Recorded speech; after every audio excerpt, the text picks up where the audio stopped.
नमस्कार. क्रीडांगणच्या आजच्या भागामध्ये तुमच्या सगळ्यांचं सहर्ष स्वागत आहे. आज आपण एका खास व्यक्ती बरोबर चर्चा करणार आहोत.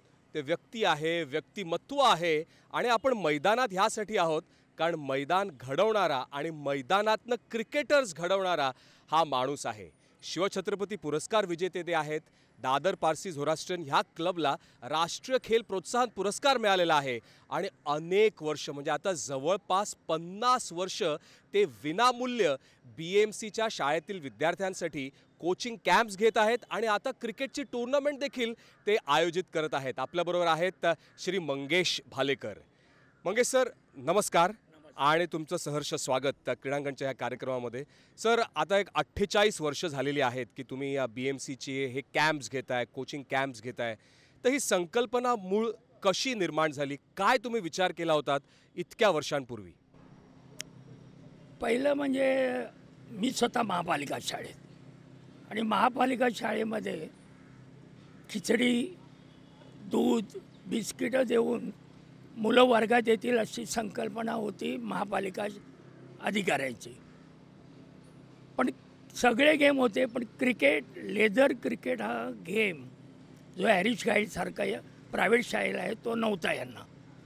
तर मी म्हणालो की चला मग मुलांची जर संख्या कमी होते तर याला एकच उपाय आहे की महापालिका शाळातील कॅम्प स्पर्धा आयोजित करावी.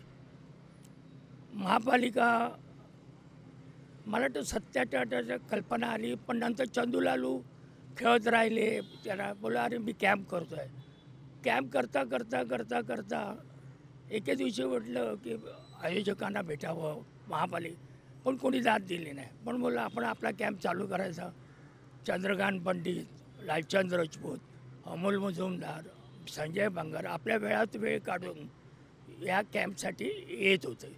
आणखी एक महत्त्वाचं म्हणजे आपल्याला मिळालं नाही, पण मासा सेठने एवढी मोठी संस्था आपल्या हातात दिली आहे, तिचा चांगला उपयोग करावा म्हणून हा कॅम्प सुरू केला मी.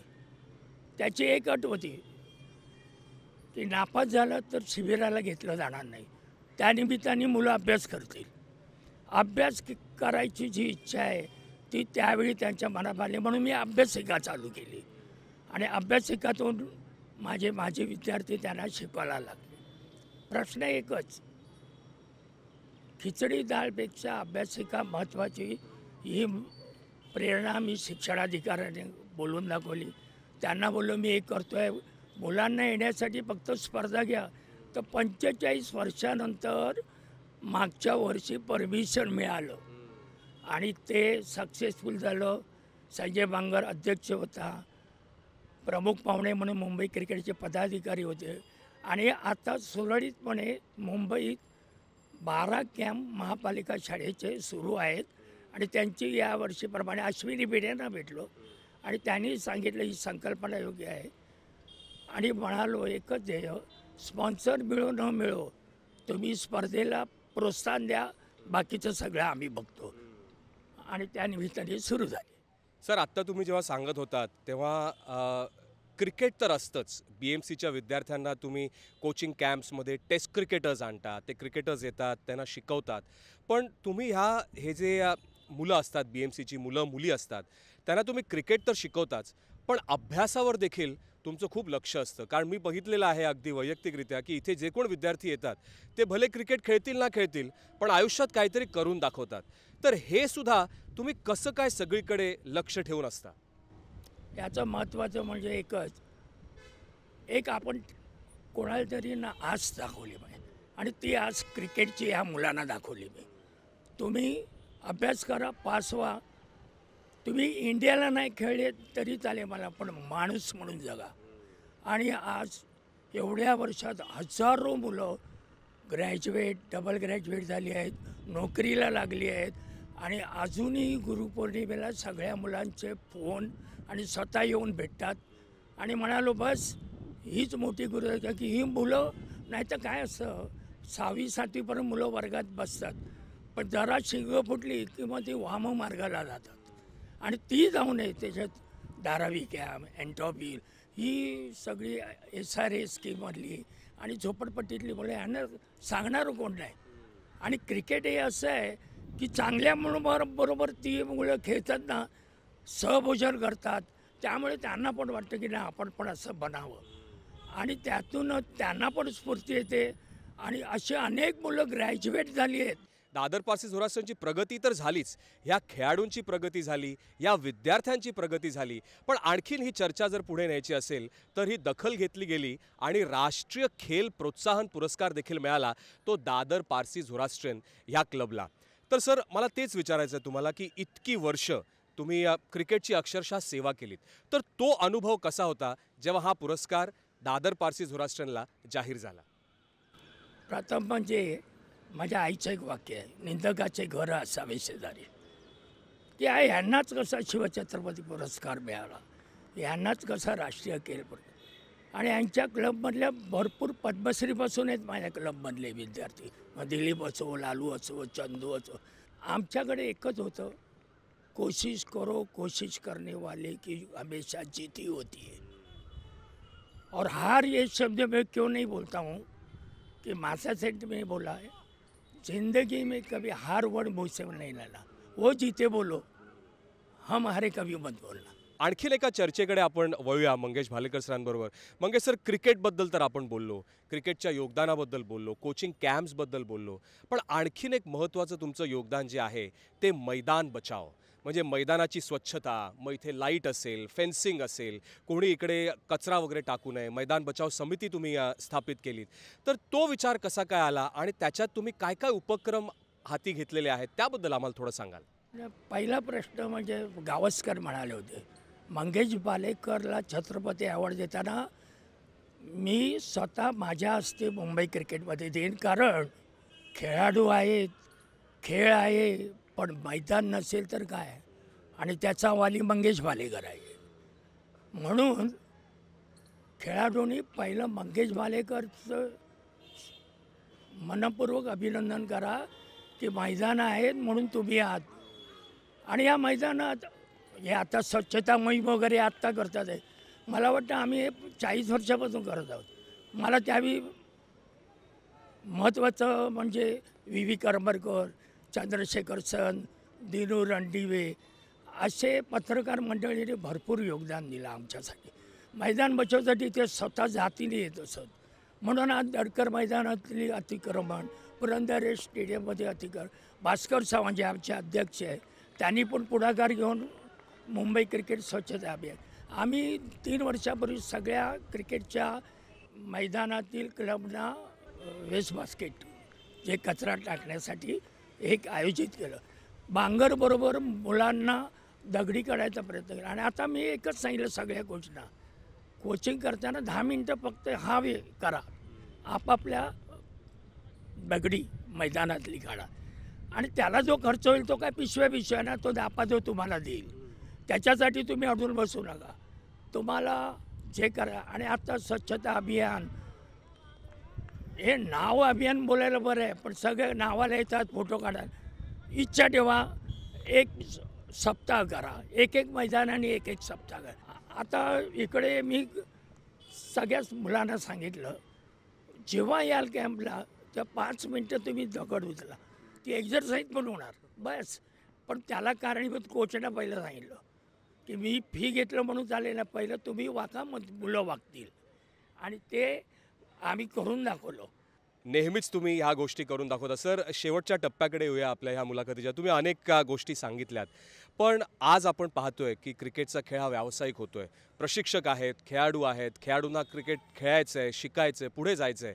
इतकी वर्ष तुम्ही ह्या खेळाशी जोडले गेलेला आहात. क्लब आहे, ग्राउंड आहे, मैदान मैदानातलं तुमचं जे योगदान आहे, एक सल्ला, इतक्या वर्षांचा जो तुमचा अनुभव आहे, एक सल्ला ह्या प्रशिक्षकांना, पालकांना, खेळाडूंना तुम्ही काय देऊ इच्छिता मंगेश सर? महत्त्वाचं म्हणजे चंदू पंडितनी आपल्या मुलाखतीत म्हटलं होतं, एक महापालिका शाळेच्या मुलांना शिकवता शिकवता मी कोच झालो. दुसरं मॅच खेळायचं दोघे प्लेयर, हे मंगेश सरांनी 40 वर्षापूर्वी मला आणि लालूला दिलं होतं. आता त्याला इंग्लिश वर्ड आला मॅच बेसिसवर. आणि पर्सनल ट्रेनिंग. आणि आता लोकांचा एकच उद्देश, पालकांचा पण, पर्सनल ट्रेनर कोण आहे? अरे कसलं पर्सनल ट्रेनिंग आणि काय? इंडिया खेळायचं असेल तर पहिलं मुलामध्ये टॅलेंट यायला सराव करायला लावा. पहिलं मैदानात रनिंग फिटनेसवर लक्ष द्या. रोहित नुसता मैदानात बॅटिंग आणि बॉलिंग करू नये, तो काय घाम काढतो ना ते जाऊन बघा, मग कळेल केवढं कठीण आहे ते.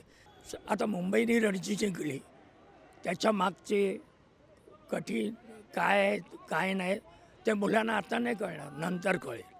पण आज ही रणजी जिंकली 9 वर्षांनी, पुढे काय होईल माहीत नाही. पण IPLच्या युगामध्ये आता तो IPL, मला रणजी नको पण IPL खेळायला मिळत चालेल, पण त्याला कळत नाही अभ्यास हा एकमेव मार्ग आहे जो तुम्हाला उत्तुंग शिखरावर पोचवेल. खूप खूप धन्यवाद मंगेश भालेकर सर. आणि त्यांच्याबरोबर आपण अनेक विषयांवर चर्चा केली आणि त्यांनी जसं सांगितलं की गुणवत्ता जर असेल तरच तुम्ही पुढे जाऊ शकता आणि मेहनतीशिवाय काहीही शक्य नाही. आपल्याबरोबर आहे एक उभरता सितारा, त्याचं नाव आहे भूपेन लालवानी.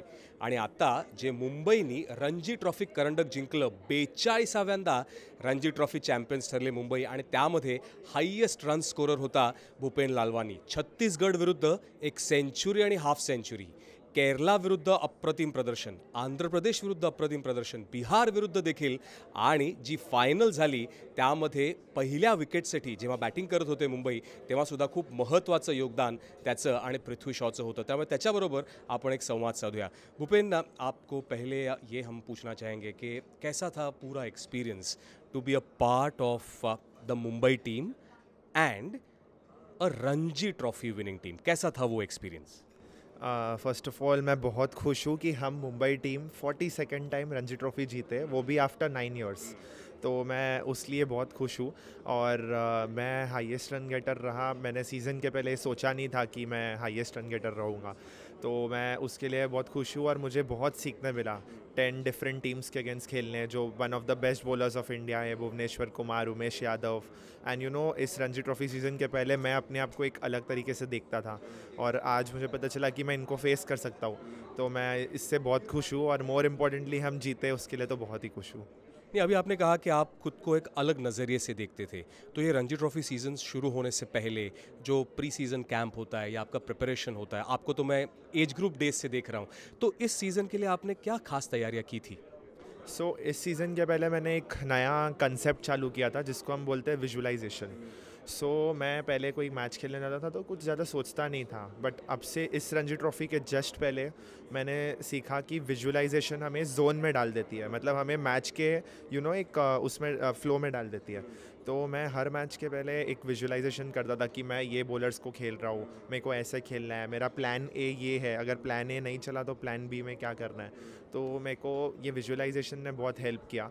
और साथ में जब सीनियर खिलाड़ी जैसे अजिंक्य रहाणे और शिवम दुबे, शार्दुल ठाकुर, इनसे भी बहुत सीखना मिला कि उनके इनसाइट्स नेट्स में आके वो बताएंगे कि ये ट्राई करो, वो ट्राई करो, वो सबसे बहुत हेल्प मिला. अभी आपने कहा अजिंक्य रहाणे जो मुंबई के कप्तान थे, इंडिया को भी उन्होंने लीड किया है, very big player, Shivam Dubey हैं, शार्दुल ठाकुर हैं, तो ये सारे इंडिया प्लेयर्स के साथ जब आप ड्रेसिंग रूम शेयर कर रहे थे, आउटफील्ड पर थे, तो as a young Mumbai cricketer आपके लिए वो एक्सपीरियंस कैसा था और आपने क्या क्या सीखा उनके साथ डेज टाइम स्पेंड करके? मैं पहले तो बहुत लकी था कि मेरे को उनके साथ रहने मिला, सीखने मिला. और उन लोग एक लाइफ को कैसे अप्रोच करते हैं, क्योंकि हम होटल में उनके साथ रहते हैं, हम ट्रैवल उनके साथ करते हैं, तो उन लोग लाइफ को कैसे लेते हैं, उनकी जो लाइफस्टाइल हैबिट्स है वही क्रिकेट में रिफ्लेक्ट होती है। वो कैसे हर चीज़ को अप्रोच करते हैं, कैसे कोई भी सिचुएशन में काम रहते हैं, तो ये सब बहुत सारी चीज़ें उनसे सीखने मिली। और टेक्निकल चीज़ें भी, लाइक एक केरला के अगेंस्ट एक मैच था जब अजूदा मेरे सामने आए थे, अजिंक्य रानी को हम अजूदा बोलते हैं, तो वो हमारे सामने आए थे और अजूदा ने मुझे आके बोला कि Bhupen just try to play near the side screen, सामने खेलने देखो। तो ये एक छोटी सी चीज़ ने मुझे इतना हेल्प किया, मैं दोनों इनिंग्स में वो मैच में रन बना पाया और वो मैच हम जीत भी गए। तो ऐसी छोटी छोटी टिप्स जो आपके सीनियर प्लेयर्स आके देते हैं वो बहुत हेल्प करती है कभी कभी। नहीं, बिल्कुल आपको ये जो टिप दी उसका आपको ज़रूर फ़ायदा हुआ होगा। पर जब आप फाइनल खेलने के लिए तैयार थे, मतलब Mumbai was supposed to play the final, semifinal जीत के, आपको मालूम था कि आप ओपनिंग करने वाले हैं, इतना बड़ा मुकाबला मुंबई फाइनल में खेलेंगे वानखेड़े स्टेडियम पर, तो उसके पहले एक दिन पहले या उस रात को आपने क्या प्रिपरेशन किया था? विजुअलाइजेशन का तो आपने बताया, पर इतने बड़े मुकाबले के पहले आपने क्या विजुअलाइज किया था, क्या तैयारियां की थी कि मुंबई रणजी ट्रॉफी फाइनल और आप ओपनिंग करेंगे? सबसे पहले एक पेट में एक गूस बम्स थे, तितलियां तैर रही थी कि कल रणजी ट्रॉफी फाइनल है और मैं ओपन करने वाला हूँ वानखेड़े स्टेडियम में, इतने लोग रहेंगे, तो वो एक तो थोड़ा सा था पेट में। लेकिन मैंने मेरा ऐसे एक बात चल रहा था पेरेंट्स से, कोचेस से, तो मुझे बोला कि ये रणजी ट्रॉफी फाइनल नहीं है, ये बस एक मैच है, इसको एक मैच की तरह लो। अगर तुम सोचो कि तुम फाइनल खेल रहे हो, आज वर्ल्ड कप फाइनल खेल रहे हो या कोई भी मैच खेल रहे हो, उसको एक मैच की तरह लो, तो वो खुद ही हमारा प्रेशर कम हो जाता है और जो हमारा नेचुरल गेम है वो सामने उठ के आता है। तो थोड़ा सा ब्लैंक रहना, विजुलाइज तो कर रहा ही है लेकिन थोड़ा सा ब्लैंक रहना और मैच को सिर्फ एक मैच की तरह लेना, वो चीज़ ने हेल्प किया मुझे। एब्सोल्युटली, आप एक चैम्पियन टीम के हिस्सा है भूपेन, पर जब आप आज आस फाउंडेशन ने आपको फेलिसिटेट किया है, आपका सफ़र बहुत अच्छा रहा है, एज ग्रुप क्रिकेट से अभी आप मुंबई खेलेंगे, आगे भी आपके प्लान्स होंगे, तो क्या तैयारियां की है? What's the plan ahead? क्या आप सोच रहे हैं कि आगे का आपका जो सफ़र होने वाला है कैसा रहेगा? मैं एक्चुअली 17 ईयर्स से क्रिकेट खेल रहा हूँ और मेरा अब तक का सफ़र अच्छा रहा है और आगे कुछ चीज़ें हैं जो मुझे पता है कि ये टूर्नामेंट आ रहा है या वो टूर्नामेंट आ रहा है, मैं उस बारे में ज़्यादा नहीं सोच रहा हूँ। बस मैं ट्राई कर रहा हूँ कि मैं एवरी डे जस्ट 1% अपने आप को इम्प्रूव कर सकूँ।